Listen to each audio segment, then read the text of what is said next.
ये कहानी एक उदाहरण है उन माँ बाप के लिए जो अपने बच्चों को अच्छे इंस्टीट्यूट्स में पढ़ाने के लिए लाखों रुपए का कर्ज लेते हैं, ये सोचकर कि जब बच्चे की अच्छी नौकरी लगेगी तो वो उनका कर्ज उतार देगा। बजाय इसके क्या करना चाहिए, आइए समझते हैं सुधा मूर्ति जी द्वारा लिखी कहानी आई कैन डू इट में। एक युवा लड़का था। वो अपनी क्लास में छोटे कद का मगर तीक्ष्ण बुद्धि और सबसे होशियार लड़का था। इतना होशियार कि उसके सीनियर्स भी मैथ्स और साइंस के सम सॉल्व करने में उसकी मदद लेते थे। गणित और विज्ञान के प्रश्न देखकर उसकी आंखों में ऐसी चमक आती थी कि उनका सॉल्यूशन वो बिजली की तेजी से निकाल लेता था। वो एक गरीब मगर शिक्षित परिवार का लड़का था। उसके पिताजी हाई स्कूल के टीचर थे। ये लड़का इंजीनियर बनना चाहता था और उसने भी अपने दोस्तों के साथ आईआईटी के लिए अप्लाई किया। वो मैसूर में चामुंडी की पहाड़ियों की छांव में अपने दोस्तों के साथ बैठकर पढ़ाई करता था। कहते हैं जब हम किसी की मदद करते हैं तो हम खुद बहुत ज़्यादा सीखते हैं। तो सभी को जो सवाल मुश्किल लगते थे उनका हल ये मिनटों में निकाल देता था।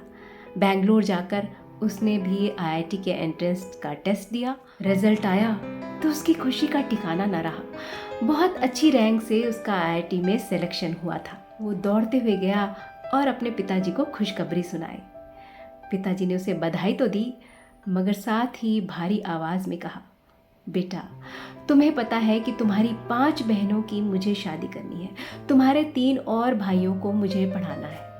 मैं तुम्हारे आईआईटी इंस्टीट्यूट के खर्चे नहीं उठा सकता।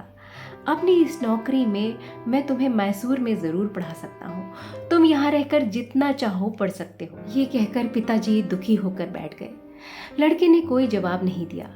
क्योंकि वो स्वभाव से इंट्रोवर्ट था, इसलिए कभी वो किसी को अपना दुख बताता नहीं था, अपना गम जताता नहीं था। मगर उसका दिल टूट चुका था, सपना जलकर राख हो चुका था। आखिर वो दिन भी आया जब उसके सभी साथी आईआईटी मद्रास जा रहे थे। वो स्टेशन आया सिर्फ उन्हें गुड बाय और गुड लक कहने। वो उससे पूछ रहे थे, तुम्हारा भी तो सिलेक्शन हुआ, तुम साथ में क्यों नहीं चल रहे? उसने अपने साथियों को कुछ नहीं बताया। सभी अपने नए हॉस्टल, नए कोर्स और नए अवसरों के बारे में बात कर रहे थे। आखिर ट्रेन चल पड़ी। वो तब तक हाथ हिलाता रहा जब तक ट्रेन नजरों से ओझल नहीं हो गई। जून 1962 में मैसूर में मॉनसून दस्तक दे चुका था। अंधेरा सा छा रहा था, बूंदाबांदी हो रही थी। मगर ये लड़का शून्य सा वहीं खड़ा रहा। उसने खुद से कहा, माना कि आईआईटी में पढ़कर सभी बहुत मेहनत करते हैं, जिंदगी में बहुत अच्छा करते हैं, मगर फिर वो आईआईटी संस्थान नहीं, उनकी खुद की मेहनत होती है जिससे वो अपनी जिंदगी बदलते हैं। और मेहनत तो कहीं भी रहकर की जा सकती है। बाद में इस लड़के ने बहुत मेहनत की। अपनी असुविधाओं और कष्टों की परवाह किए बिना इसने सिर्फ और सिर्फ अपने सपने पर ध्यान केंद्रित किया। किसी राजनीतिक संबंध, जाति, समाज का फायदा उठाए बिना ये लड़का आज भारतीय सॉफ्टवेयर इंजीनियरिंग का जनक माना जाता है। स्कूल टीचर के इस बच्चे ने भारत में सूचना और प्रसारण की लहर शुरू की। उसने ये साबित किया कि कानून में बंधकर पूरी नैतिकता के साथ पैसा कमाया जा सकता है। आज वो परोपकारिता, गुणवत्ता और निष्पक्षता की जीती जागती मूर्ति समझा जाता है। तो क्या आप बता सकते हैं कौन है ये मूर्ति? जी हाँ, ये है इन्फोसिस के चेयरमैन श्री नारायण मूर्ति जी।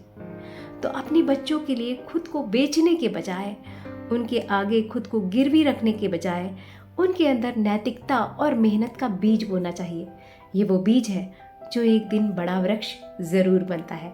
तो ये बात ही कहानी अच्छी लगी हो तो वीडियो को लाइक करिएगा, शेयर करिएगा और चैनल को सब्सक्राइब ज़रूर करिएगा।